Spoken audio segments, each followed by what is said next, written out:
with Scott Robertson's Music Biz Marketing Strategies. Now, here's your host, Scott Robertson.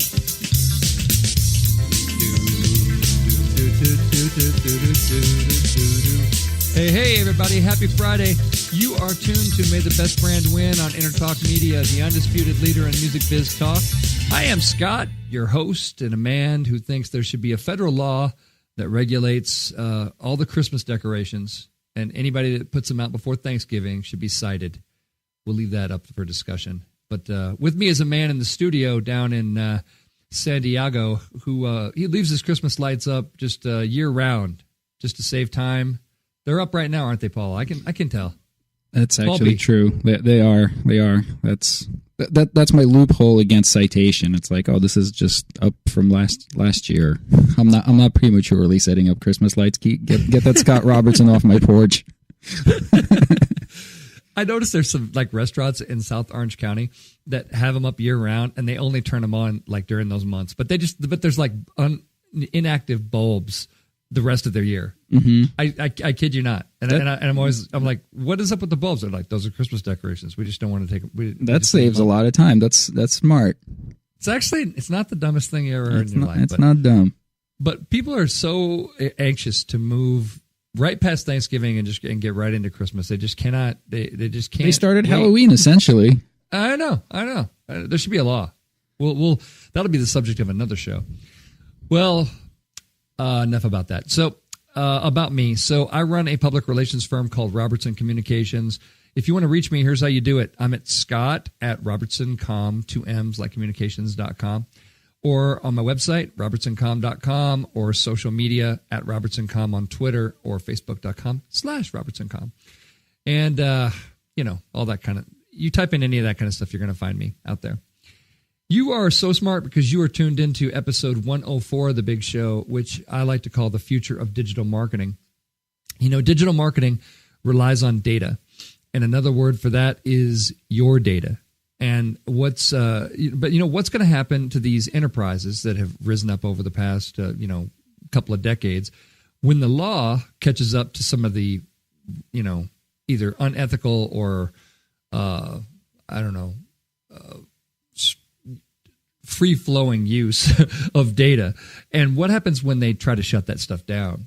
Today I'm excited to have a great guest with us. We're here to talk with a great digital marketer, Craig Maloney from EO Digital right here in Orange County. We're going to get to the bottom of kind of digital marketing's past, present, and most important, its future. He and I are going to tag team the winning and losing segment, and hopefully we'll all learn a little something. And we can all be thankful for that on this episode, which I understand it's not finished yet, but it's already received a CMA-Award. The CMA-Awards air every single week in this country, and I think that this program needs to be nominated for one. So it's going to be, clearly. This is going to be a great episode. So anyway, without further ado, let's welcome Craig into the program. Craig Maloney, EO Digital. How you doing, Craig? I'm great, Scott. Thank you so much for having me on today. Absolutely. So we're here to talk about digital marketing, and let's just kick things off. Maybe you could give the folks a little bit of your life story in just 30, 40 seconds of how you got into digital marketing and what you guys do. Well, I got into marketing actually in high school. I was president of the marketing club, and I ran the school store. And then that led into college. I was doing marketing competition in high school for a lot of cool little stuff, and then I went to college for it. And then out of college, started my career, and I eventually landed at a company that was doing pay-per-click marketing on a software platform. And I got in there, and it was, at first I was really overwhelmed with it, all the new names, all this stuff, and I just realized it was just standard, simple, direct marketing. And it just kind of clicked, and I fell in love with it. And then after a couple of years doing that, started my own agency where we were focused on really understanding how to dominate all aspects of search, because there's a lot of different things that go on in a Google search result or a Bing search result. You're going to see ads and maps and other listings, and how do you make sure that your client and your website is listed out there? It's been a fun game to play for the last decade. Yeah, no kidding, man. And you and I met here this year, and we've been doing some work together. We've been working together from time to time. You do a lot of things with Facebook. I kind of think of you as like kind of the prince of paid media. You know, I mean, you're kind of the guy that knows a lot about the paid side of things, and you do a lot of stuff with Facebook. So what exactly do you do on the paid side of Facebook for your clients?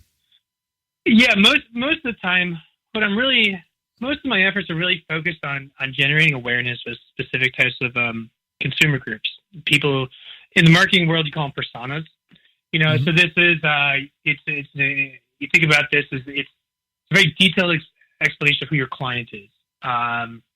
Like what age are they? What's going on in their family life? What's going on in their personal life? What are the magazines they read? What kind of TV shows do they read? You got to really get a feel of who this individual is. And so most of my, clients and the things that we do is on the search side of things, where people are going to something like google.com and they have an intent to take action on something. But what we use social media marketing for on the paid side is to generate awareness or nurture trust or generate influence among people who have not taken that step to go solve a problem and use search engines like Google or Bing for that. And this is a way for us to introduce new products and services to people who are a perfect fit for our clients, but they just don't know about it. The benefit with social is that it's much cheaper than Google or a Bing. And really, it's a great way to just connect with people who really should be buying from you or your business, but they're not ready to yet. It's a great way to make that first handshake. But with that, you asked me, what do I actually do? Usually what I'm doing is I'm branding over, because I want people to come over to Google when they do. Most people take action on Google, but they learn about a lot of different things on social media. So I want them on Facebook to see my ads and then go to Google and look for that company by their brand name, and then come through and make a conversion that way. Absolutely. And the online advertising business, it's really growing, and it's growing at double-digit rates according to the latest report from the Interactive Advertising Bureau.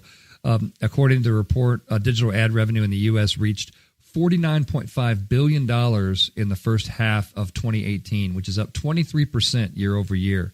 And more of those ad dollars are shifting to mobile, so that's 63. So what percentage of this $49 billion did you personally get? No, I'm just kidding. I'm just kidding. Man, if I even had 1%, that would be fantastic. I wouldn't be on a boat doing this interview.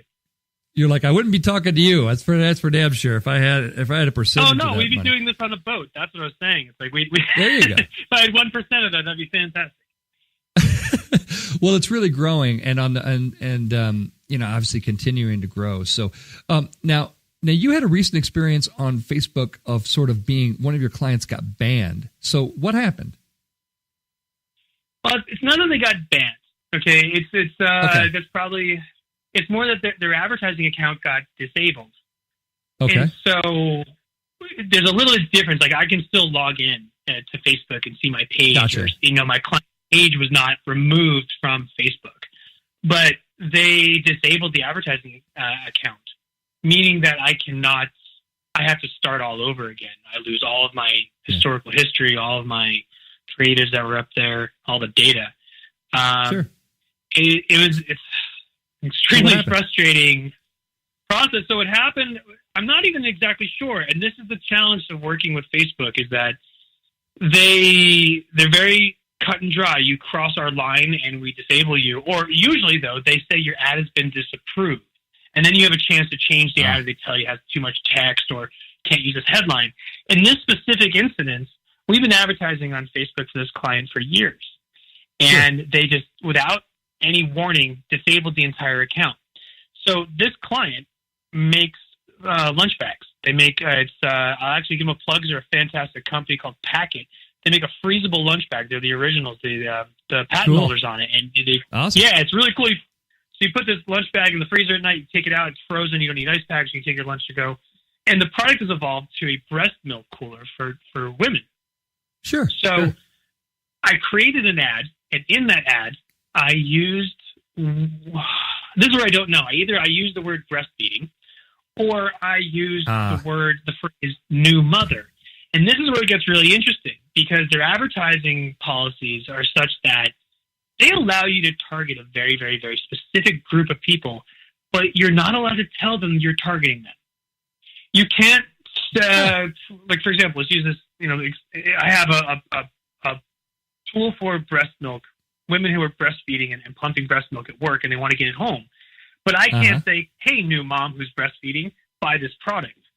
You have to kind of dance around it. And so I think that's the policy I broke. But the thing is, they don't give you any information. They said, you're disabled. You're not allowed to be on here. If you feel it's a mistake, you can send in an appeal. And after doing a little bit of research, I sent in my appeal and said, hey, I think these are the rules I broke. And the only response I got back 3 different times was, we've reviewed this. You are outside of our advertising policies. Considering this a final matter, case closed, and your account's disabled. And wow, that's like, so I'm a little that's like, floored. Yeah, no kidding. So that's like the soup Nazi version of, that's like no soup for you. You know, you don't even know what you did. Yeah. Yeah. Jeez. That's exactly. And it's, sorry, I didn't mean to speak over you. No, I'm just saying. So, so maybe because you use the word breast, as in, you know, as in breast milk, or that you did something, talking to new mothers, and somehow that violated some kind of terms and conditions, and they freaked out and they just kind of banned you, and then no soup for you, and they just don't even tell you why. Yeah, and so I did a little bit more research on that one topic. Like, hey, can you get banned from Facebook for talking about breastfeeding? And apparently, I think it was actually a British company. They had an ad campaign where they showed the side of women's breasts, and they put one of the little organic stickers that you would see at like Ralph's or like in a supermarket on the side of the woman's breast, saying like organic for your baby. Like, you don't need formula. That was their whole advertising campaign. They were a nonprofit, and I was like, oh, that's brilliant. But apparently, even Zuckerberg had to comment on it, and they said that was outside the policy, and they banned those people. And I'm not sure if I got caught up in that bad press. It's kind of like the data analytica thing, where it's like, are they overcompensating when one thing happens and then they ban everybody? And that's it's frustrating, to say the least. So I don't even know. I mean, I'm guessing that could be it, but they've given us zero information about why. Jeez, yeah. Well, Facebook's feeling the pressure, right? I mean, obviously, the Cambridge Analytica, scandal, over this past year, certainly really hurt them, especially the way that they tried to kind of cover it up, and there's not been a lot of honesty from the company. Now, Democratic U.S. Representative Dave Cicilline, expected to become the next chairman of the House Judiciary Committee's antitrust panel, he said this week that Facebook Inc. cannot be trusted to regulate itself, and Congress should take action. So, Congress, like I told you, kind of in the warm up before we got on the show, that's, you could see Congress in the bullpen, right? They're taking some pitches. So Facebook. So do you think that Facebook is now overreacting to a lot of things because they are afraid of government action, or do you think that this was just another, like you said, that incident of that British company, and you kind of got caught in the wake? Probably both, to be honest. I think that Facebook is definitely overreacting. I mean, there's been before the Cambridge Analytica thing, the usage of Facebook was dropping, and at least here in the United States. I think it's starting to pick up in other countries. Yeah. And that's why Instagram was such a big thing. Everyone, that's social media. People, they're like, we're like locusts, and we're going to pivot to the next coolest thing. And, you think about how kids, I think about MySpace. Like, once my mom got on the MySpace, I was out. And I went to Facebook. I said, I'm not going to hang out here. Oh, God. But I think, right, exactly. And I think it's a situation where, I think that there were some business things are going on, and then I think that they built this amazing behemoth of a machine that they were starting to really leverage into profitability, and then it started deteriorating. And I think that there's probably so many things are going on in there, and that probably management-wise, they're trying to plan, but they're unable to. There just seems to be so much coming at them that they're most likely reacting, and the best way to make sure you don't cross that bridge again is, that scorched earth policy, like just keep it cut and dry, and anything that crosses this boundary, just cut it and move on. Yeah, absolutely. Now, do you see that? Are you seeing that on Instagram as well? Obviously Facebook owns Instagram, but are you for that client? Would you see the same kind of sensitivity on Instagram? Yes. So the advertising systems for Instagram and Facebook are the same. It's actually on what's called AdSense. And if you go to like business.facebook or business.instagram, it both redirects to I'll log in for what's called Ad Center. So yes, I am seeing that the difference is that, Instagram is going to allow a lot less text. So I don't think it was the images we used. I think it was the text that we used that's going through some sort of AI component that is, weeding out the things that they feel are negatives. So yeah, it's the same on Instagram. Interesting. Well, obviously a lot of this business, the advertising business today is built on this foundation of consumer data. What do you think is going to happen when Congress or these individual states, make some sort of attempt to lock this down so that marketers can't use it? Well, I don't know. And the challenge is that the only system that's helped any of these businesses become businesses and not just a hobby that some VC was investing in is using what's called pay-per-click advertising. It's the only method that any of these companies are using to generate revenue. And, pay-per-click advertising was originally created by Google. And it's a method, just in case any of your users don't know, it's whenever you go to Google or you see Facebook, you see like a paid ad. And like when you go to a Google search, there's the first 4 things they add or paid. People are paying for the opportunity to present their ad in front of you when you search for certain things. And if you click on it, then you're charged. Then the business is charged because someone clicked on it, and that's how they measure it. So it's a very effective advertising medium. And what's going to be interesting is that they have been for the last few years whittling away the information we do get and who we can really target. But I think that when it comes down to it, that over-regulating this will put these businesses out, and that's a lot of money and a lot of jobs and a lot of technology that we would end up losing because they're going to need to use the advertising to make revenue. My personal, this is where you and I have talked, and we got about 15 seconds, just so you know. Okay, I think what's going to end up happening is that the average consumer is going to have to kind of license away their information, and people just have to play with what they're being given. It's that permission marketing type of approach that I think is going to happen. Cool. And right now you are tuned to May the Best Brand Win on Entertalk Media, the undisputed leader in music biz talk. Come on back, and Craig and I are going to tell you who's winning and losing this week in marketing. We'll see you in a few. Thanks.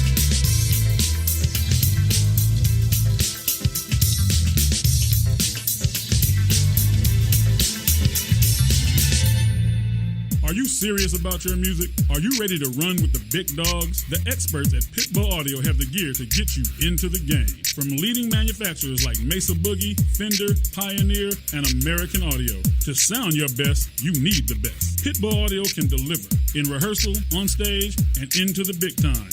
Dropping beats, shredding guitar, or making the crowd roar. Whatever you dream, Pitbull Audio can help make it happen. We are Pitbull Audio. We want you to play it loud. PitbullAudio.com. This is Jackie Bertoni from Jackie's Groove. Come join me weekly on my journey through the music business as I take you behind the velvet rope, interviewing industry notables such as Al Di Meola, Michael McDonald, and Al Jarreau, to name but a few. Listen to their stories on being in the studios recording #1 hits and onto the stages throughout the globe. Allow me to be your music historian.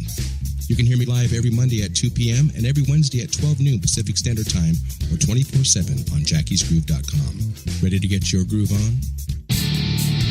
Hi, I'm Tim Dolbear, the host of Sound Experience on Entertalk Radio. Each week, I talk with top professional audio engineers, producers, musicians, and the manufacturers that make the tools that we use in the studio each and every day.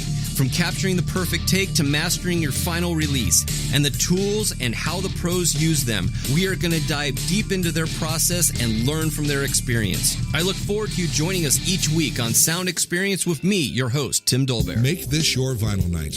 I'm John J.R. Robinson, and every week, music creation comes alive through stories, experiences, and sounds when vinyl records filled our hearts and minds. My friends and I share our tips and techniques used in creation of iconic tracks for recording artists such as Michael Jackson, Eric Clapton, Quincy Jones, and Steve Winwood, to name a few.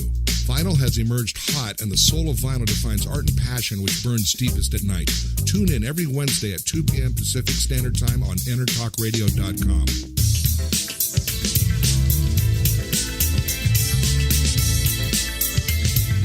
May the best brand win. with Scott Robertson's Music Biz Marketing Strategies. Now, here's your host, Scott Robertson.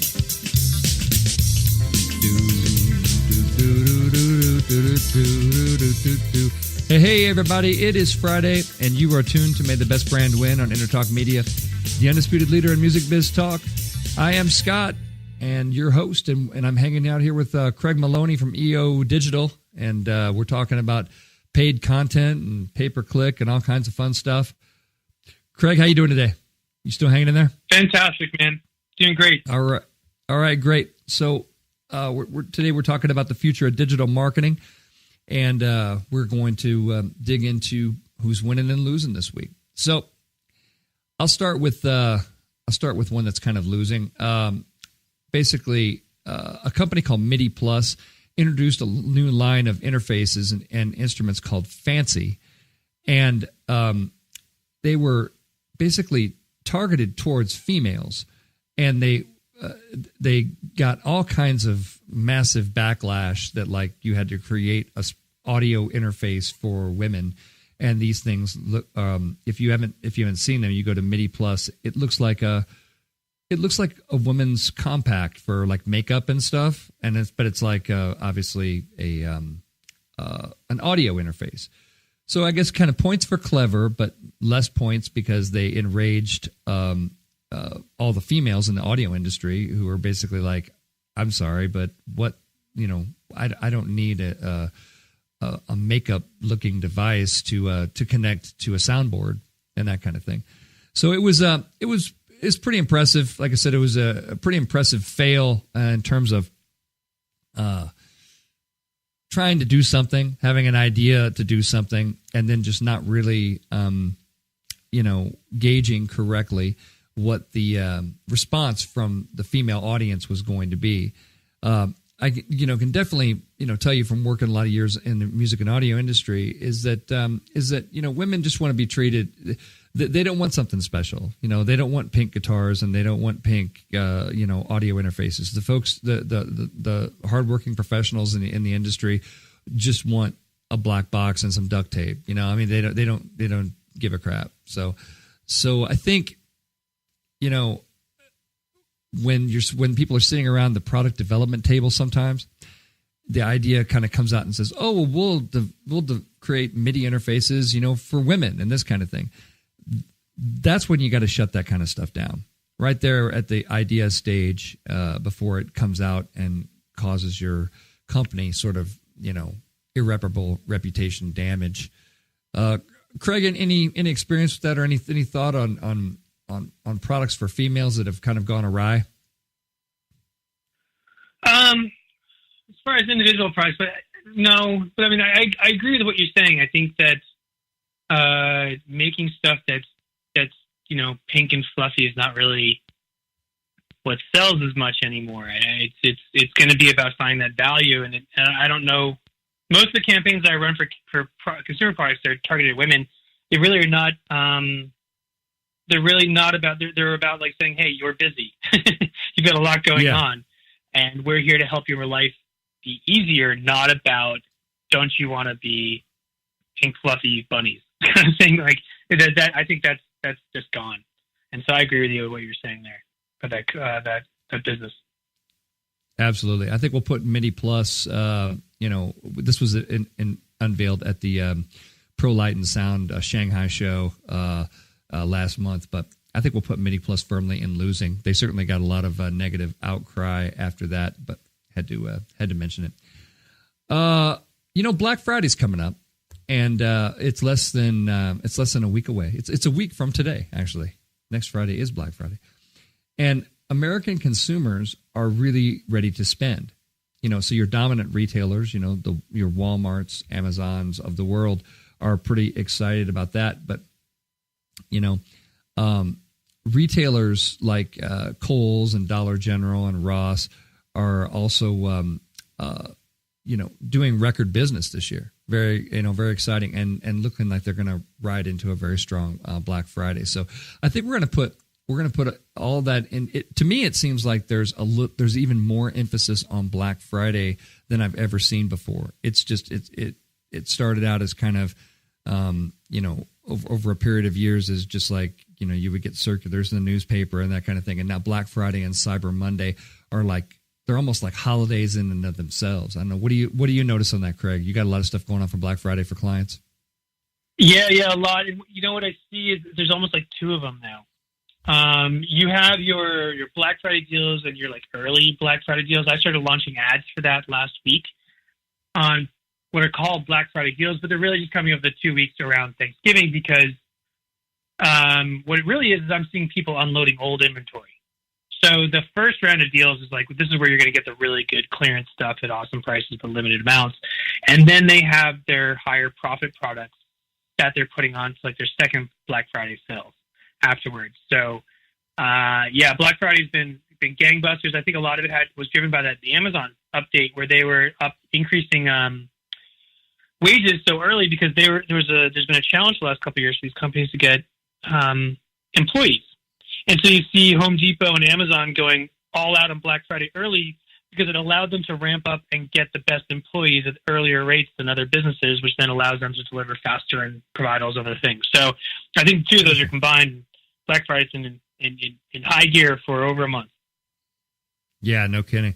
Well, I'm seeing it. And on the PR side, a lot of journalists, it becomes editorial coverage. A lot of tech journalists, write stories about here's what you want to take a look at for Black Friday, right? I mean, here are going to be the top deals. Yeah. They're going to be. I mean, it becomes an editorial opportunity, even just content about what you're going to spend money on Black Friday. Becomes a news story.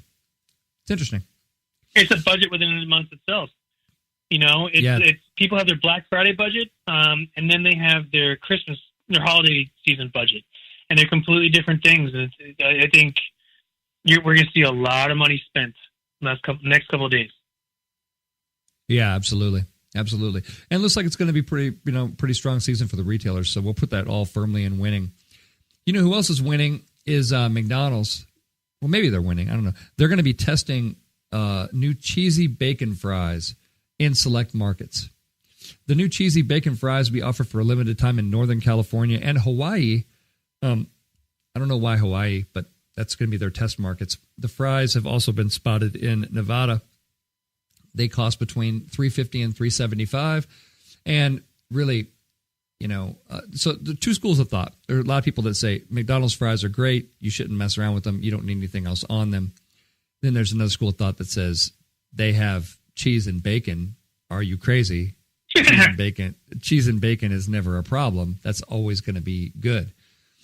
So I think I come down on the side of, McDonald's is a company that, unlike In-N-Out, which has had the same, menu, and they're just simple and they don't add new things and they don't do, those kind of things. But McDonald's is sort of known for, having seasonal things and items that come in and really kind of having a very ever-changing menu, ever-changing deals, ever-changing menus. So I think it's probably a good move for them. And it's certainly kind of within their character to even play around with the fries. I don't know. What do you think, Craig? Well, so I was reading a couple of years ago, they're having a big challenge at McDonald's with their franchisees. Or franchisors, I forget which one. Yeah, the franchisees. So they're seeing declining revenue, and they want to see, that's where they made a big push into breakfast, and they try to really ramp that up. But, I'll tell you what, I don't eat fast food very often. But 3 times a year, that love of a quarter pounder of cheese just overpowers me. I need to get down in the cheese. And, I'm actually kind of happy to hear that they're trying to really dominate that lunch and dinner space as opposed to try and make some weird, like, waffle kind of a thing. Now, yeah. This is definitely, they're trying to one-up Carl's Jr., and they're definitely trying to play with animal fries and get in that same space, But I'm glad to see that they're really trying to dominate what they're great at. And they make a fantastic burger. I have no idea if it's real meat, but I'll tell you what, it tastes delicious. And so I think that, normally I would say don't mess with perfection. But, it's good for them. Good to see that they're experimenting and going with good experiments. Not like a McRib, man. Like, what is that? That's just true. And people go crazy for the McRib. It's not one of my personal favorites, but man, it's like a season for people. They're like, this is the season. I'm going to get as many of these as I could go. And it's like, okay, that's not even very good. It's certainly not barbecue. It's pumpkin latte season, pumpkin spice latte season for McDonald's. It's the McRib season. They probably have that too. Well, we're going to put that firmly in winning. I'm going to say anything with cheese and bacon is probably winning. I don't know how you could put that in the losing category. Let's move on to Japan. Japan's made some news this week because their new cybersecurity and Olympics minister, this is the head of all cybersecurity and the Olympics, he recently told Parliament in Japan that he's never actually used a computer in his life. And he is responsible for overseeing cybersecurity for the 2020 Tokyo Summer Games. Now, that's kind of interesting. Got to say, I'm going to definitely say losing. There's because, I mean, I don't know how you have a thoughtful opinion on cybersecurity and you've never used a computer in your life, right? I mean, Craig, how did he get to that position in the first place? It had to have come up in an interview before. This can't be like it has to be. Even when you're starting out in business, you have on your resume like proficient in Microsoft Word. Exactly. How did he get to this level? He's 68. Who created his resume? Did he give him like a handwritten resume? Exactly. His quote is even better. His quote says, "I've been independent since I was 25." He's 68 years old. He says, "I've been independent since I was 25, and I've always directed my staff and secretaries to do that sort of thing. I've never even used a computer." That's amazing. But I'll tell you what, that highlights what. This is an interesting conversation. You can have a whole show about this. But does that make him any less of a leader? If he was able to get to this position and hold on to it, and he's been able to be successful at it by so long, by not being involved in it himself, maybe, just maybe, there's some potential winnings in there. You got to think about that. Either that or this guy is the greatest prankster ever. I mean, that's fantastic. Exactly. Well, I put it firmly in losing because they drew quite a lot of fire, quite a lot of negative media coverage this week as that information started to kind of come to light and people started to kind of raise an eyebrow and said, "Hey, we trust you, but perhaps your head of cybersecurity might want to have some sort of familiarity with cybersecurity and computers," and a lot of people said that in sort of entertaining ways. We'll have to see, but we'll put that in losing. Here's another good one. A Wisconsin company is giving all of its employees guns for Christmas, revolvers. They're giving revolvers for Christmas, and what they say is an effort to promote personal safety and team building. The name of the company is Hortonville-based Ben Shot. They make novelty glassware embedded with a bullet to make it look like it's been shot. There you go. They have 16 full-time employees, some of whom have never fired a gun. And the CEO says the workers are very excited. At least two initially declined the guns, but are considering accepting them after taking a gun safety course that executives have required. They are basically, the CEO said he's not worried about workplace violence.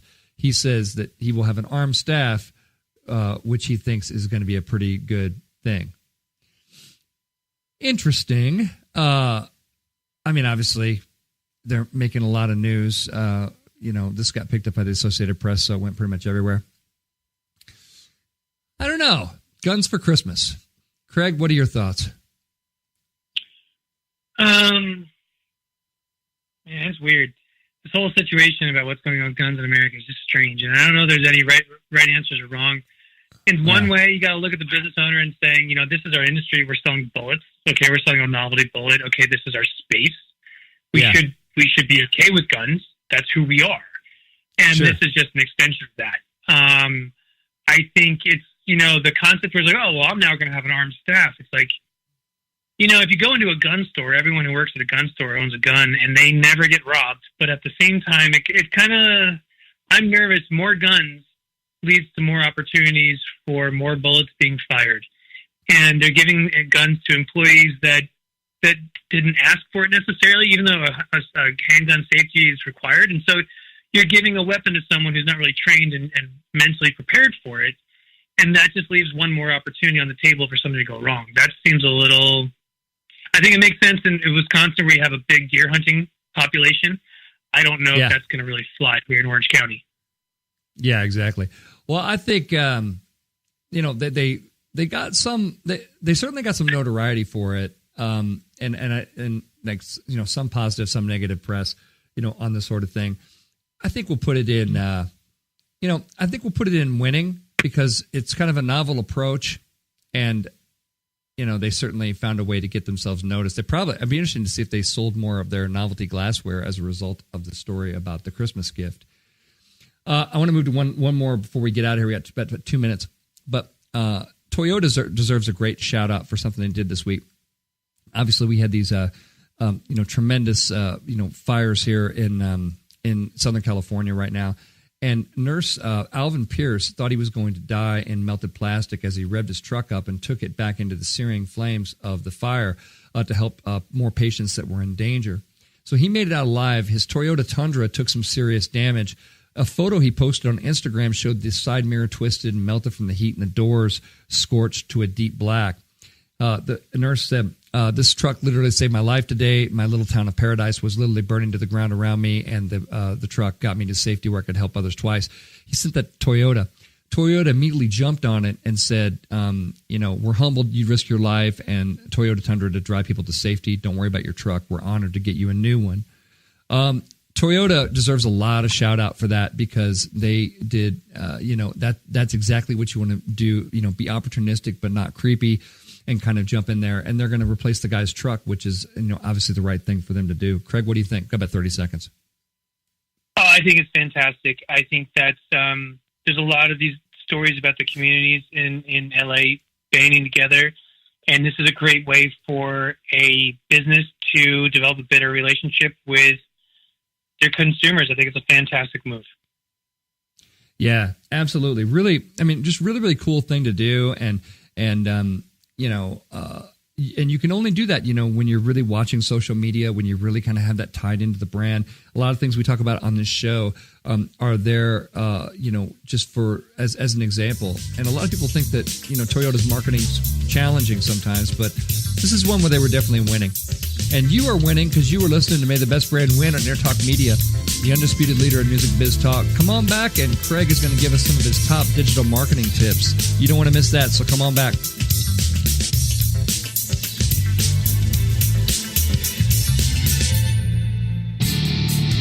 Hi, I'm Tim Dolbear, the host of Sound Experience on Entertalk Radio.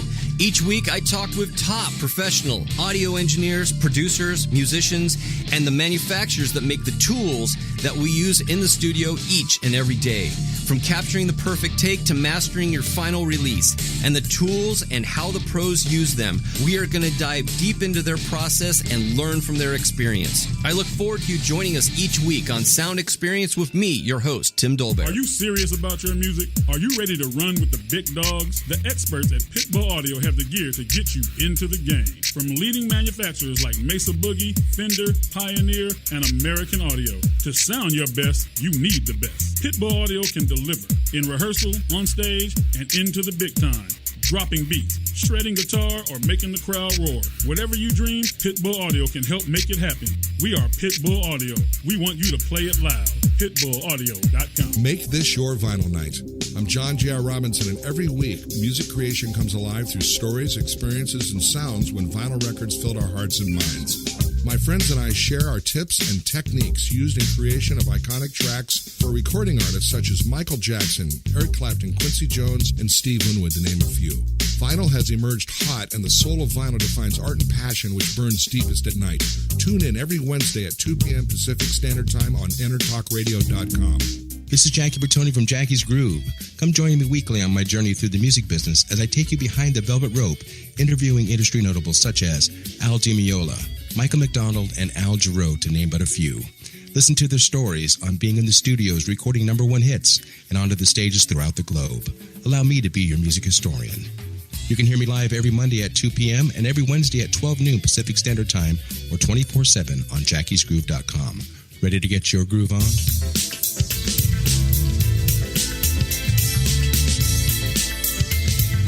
May the best brand win. with Scott Robertson's Music Biz Marketing Strategies. Now, here's your host, Scott Robertson.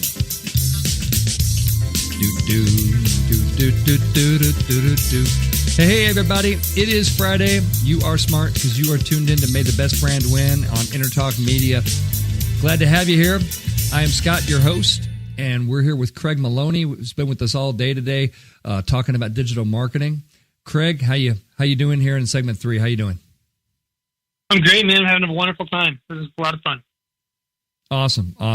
Paul's with us too. Paul, what did you like anything in particular on winning and losing this week? Anything that tickle your fancy? That Toyota story was really good. That's strong. That. Yeah, great all around. See, we don't just talk about the losers. We talk about the winners too, man. Once in a while, you got to acknowledge. Once in a while, there's one out there every once in a while. I get that. I got somebody that emailed me the other week, and they said you only talk about the negative in marketing, and I was like, that's not true at all. But it's just the negative are usually more extreme and funnier, so they're more memorable. There's no such thing as winners. There's just people that lose upward sometimes. I like that lose upward. We're losing upward. Well, cool. Well, you guys are tuned into the show. We're here in segment 3. You know, we got Craig Maloney from EO Digital with us. He's been talking to us all day about digital marketing, and Craig's got some tips for you guys. Always like to leave you with some tips so you can do this digital marketing stuff better and be a little bit more educated. So, Craig, without further ado, what's your first tip for us? Well, I'm going to I focus this list of tips for you guys on specifically on Facebook, since that's what we were talking about before on the Facebook paid side. Sure. And keep a little continuity, because I don't like giving out like ideas that are so like 101. I want people to be able to take this and put it into action. So I felt that a little bit of specificity could help here. So the first one I've got for you, if you're going to start doing any kind of paid marketing on Facebook, read their advertising policy. That sounds crazy. Most people would never do this, but the thing is, they're weird and they're unique and they're very particular about what they don't want. And if you, the thing is, this kind of blends into like number 3 here, but they have so many options of things that you can do there that's very easy to get slipped up. And I think that even just like spending a half an hour and skimming over their advertising policies, you'll take away a few things about, okay, hey, that's a pitfall and things not to do, and stay away from that. And that, what it is too is one of the things I learned in going through it, I said before, is that, they allow you to target. Here's a great example. They allow you to target very, very specific people and say, I only want to target people who make this much money and drive red Toyota Tacoma trucks. Okay. But you can't advertise and say, hey, we know you drive a red Toyota Tacoma truck.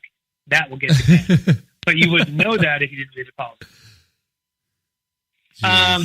Hey, so number 2 is actually what I put in here. Wait. Yeah, go ahead. Come back to that. So, is the reason for that because they don't want to alert people to the fact that they have that data, and it's just too in your face? Like if they did the red, Toyota pickup truck example, and I had one, you think it would just freak people out? And they say, yeah, it's just too direct. No one's ever come out and said that, but you got to read between the lines here. And yes, they know so much about you. Like if you have the phone on, if you have the app on your phone, that microphone's listening to everything you're saying. They know so much about you. But I think they want to be a little bit polite and not throw it in someone's face like, "Hi, we know what time you have coffee in the morning. We know what you have for breakfast." Or Facebook. Now, they can't do it. Like, did you really want Honey Nut Cheerios today? Because we know you should really have liked eggs. Like, that's a little creepy. But when I had Will on, I did a show about GDPR and privacy, and he said the way that the California Data Privacy Act that's going to go into effect in 2020 came into effect was that a local business owner who had some high political connections was at a cocktail party and talking to somebody from Google, and then Google folks were just kind of joking around and said, "Oh, you'd be scared about how much we know about you."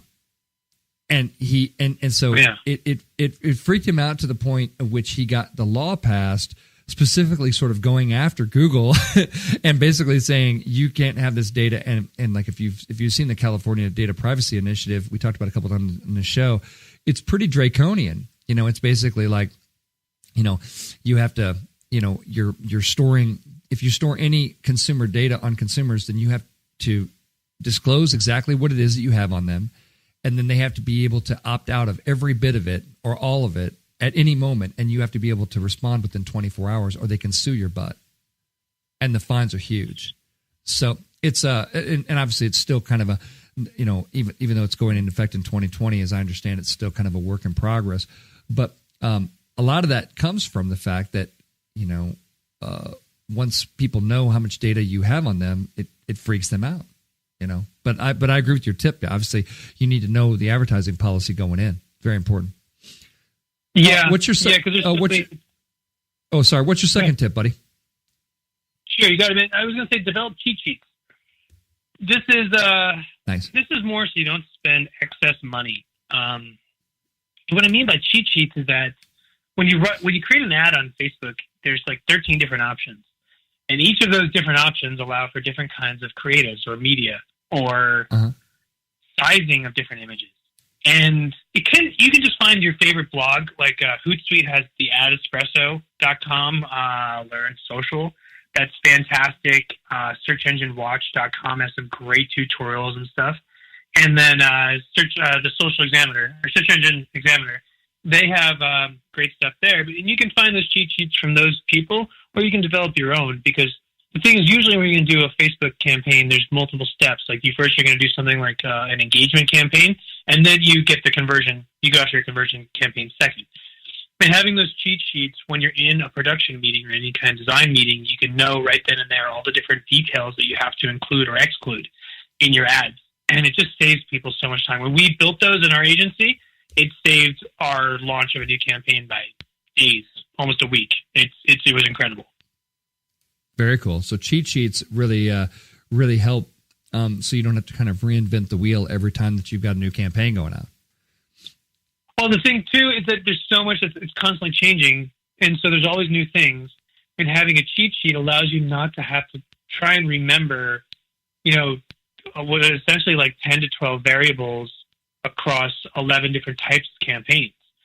So it's just the amount of options becomes difficult for any human just to always just kind of really comprehend, unless you're a super duper marketing nerd that just lives and breathes Facebook ads. It's any regular person is going to need some sort of guide to remind them of all the details. Yeah, so true. Now, Facebook has sponsored posts, and then they have the ads that kind of appear over on the far right-hand side of just advertising. Do most people, when you're doing paid these days, are they doing sponsored posts, or are they still doing the ads too that show up in the sidebar? Well, not all of them show up in the sidebar. And you can pick where you want your ads placed. Like, so they have automatic placement.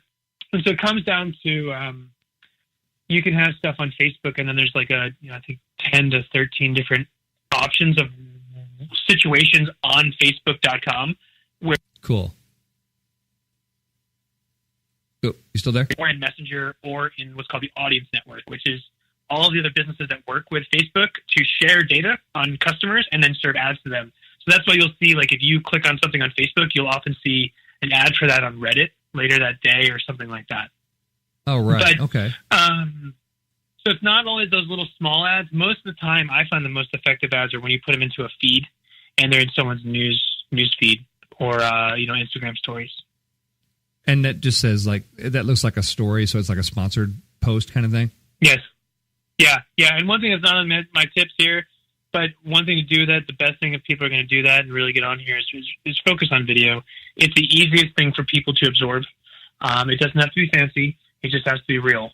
And, and then you get into those areas where people are scrolling and, like, if they see a video for 3 seconds, they might see your brand name, and that's all that sometimes you really need, because the next time they see a video, they'll stay and watch it for a little bit longer. I saw a cool video today that said that seals are like the dogs of the sea, and it has this diver, and it has this seal that's just like, getting its belly scratched underwater, and it's like it is the most awesome thing. You sit there and you watch, you're like, wow, seals are like the dogs of the sea. That is so accurate. I got to say, so if you get a chance to watch the seals, the dogs of the sea video on Facebook, it captivated me for a couple of minutes today, I got to say. Well, okay, what is, there you go. Yeah, you'll enjoy it. So what's your third tip there, Craig? So this is something, again, just more about saving time and money. And it takes a little bit of effort to do this, and it's called creating a persona sheet. So, okay, as you get into more, like you work with agencies and even bigger agencies, creating a persona can get very, very technical. It can get very, very detailed and thorough.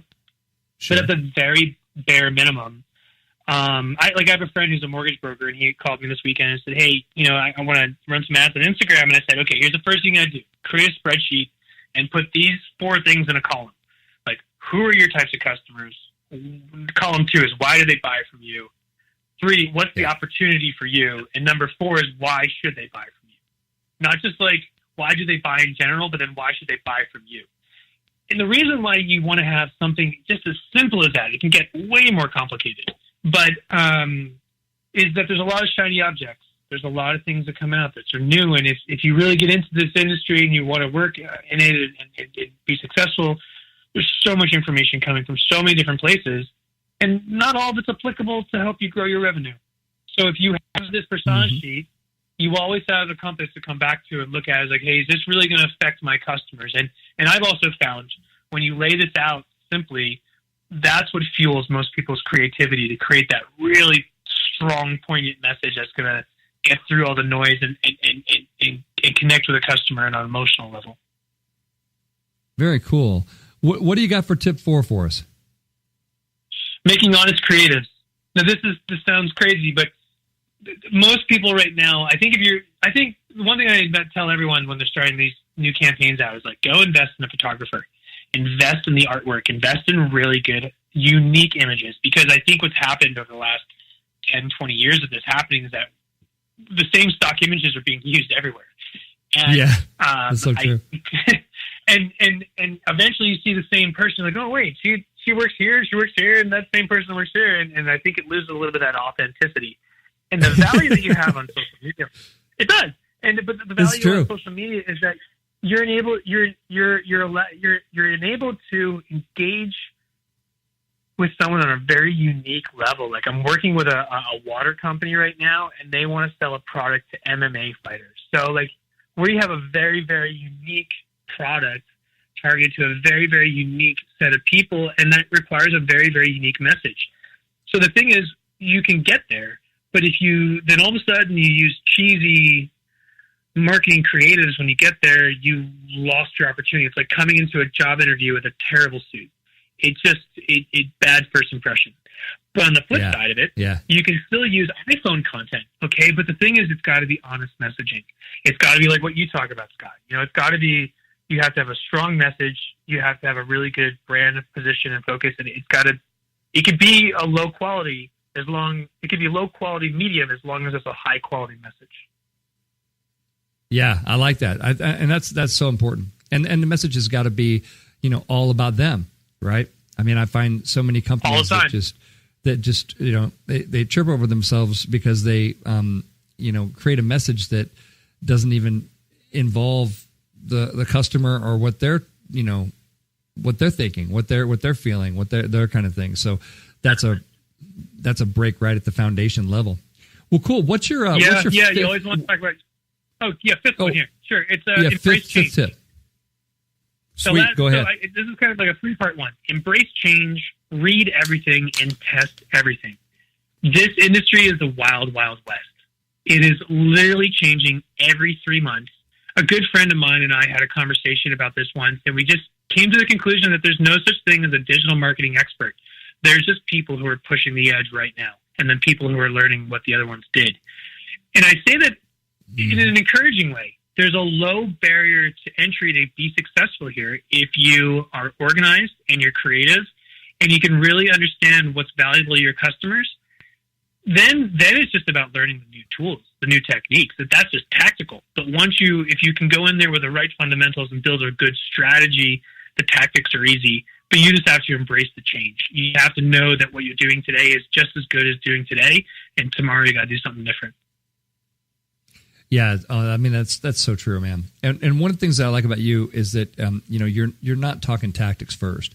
You are talking about what's the strategy here? What is, let's develop the personas. Let's figure out what we're going to, what we're actually trying to do here, as opposed to kind of jumping in there and just kind of, building stuff and spending money and doing all that in the name of marketing. And then there's no actual marketing happening, So you got to build a business, man. The point of marketing is to move a business and to move sales. And so if you don't have a strategy, you don't have a direction, then you're just, like you're saying, you're just throwing money good after bad.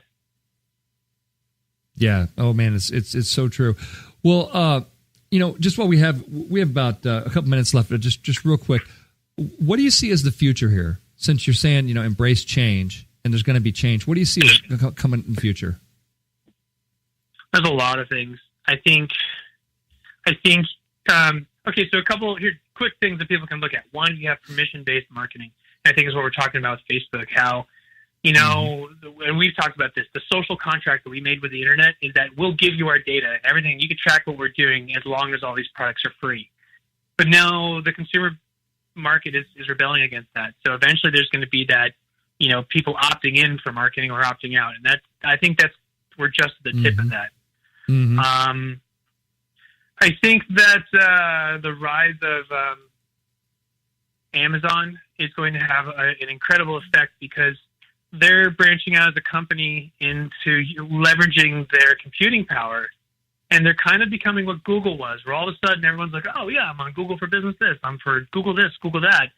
But Amazon's now taking the same approach, and they're bringing they've built this massive infrastructure, and they're going to be using it to do business-to-business services and having different conversations. And I read a few months ago that, about Black Friday, so many Fortune 1000 companies said that they're pivoting at least 30% of their marketing budget from Google to Amazon.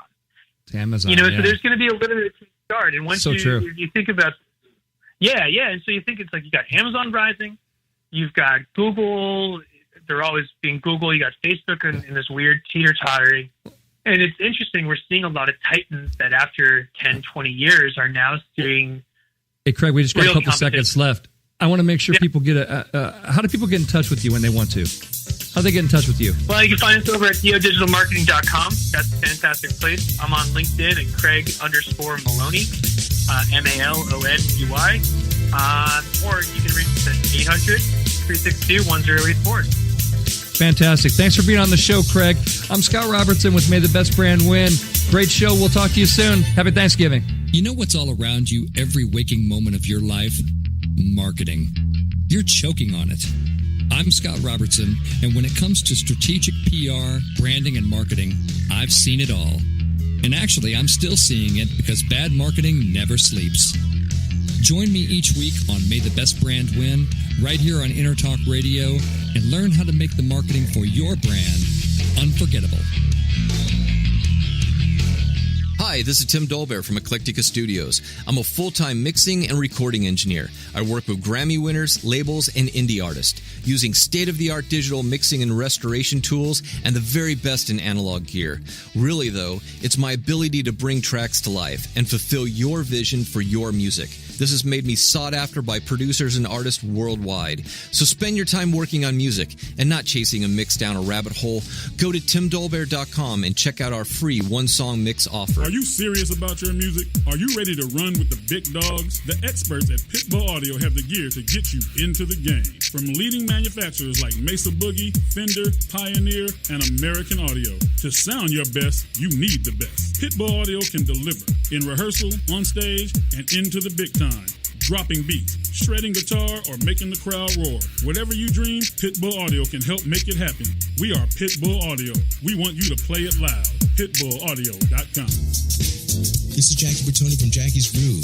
Come join me weekly on my journey through the music business as I take you behind the velvet rope, interviewing industry notables such as Al DiMeola, Michael McDonald, and Al Jarreau, to name but a few. Listen to their stories on being in the studios recording #1 hits and onto the stages throughout the globe. Allow me to be your music historian. You can hear me live every Monday at 2 p.m. and every Wednesday at 12 noon Pacific Standard Time or 24/7 on jackiesgroove.com. Ready to get your groove on?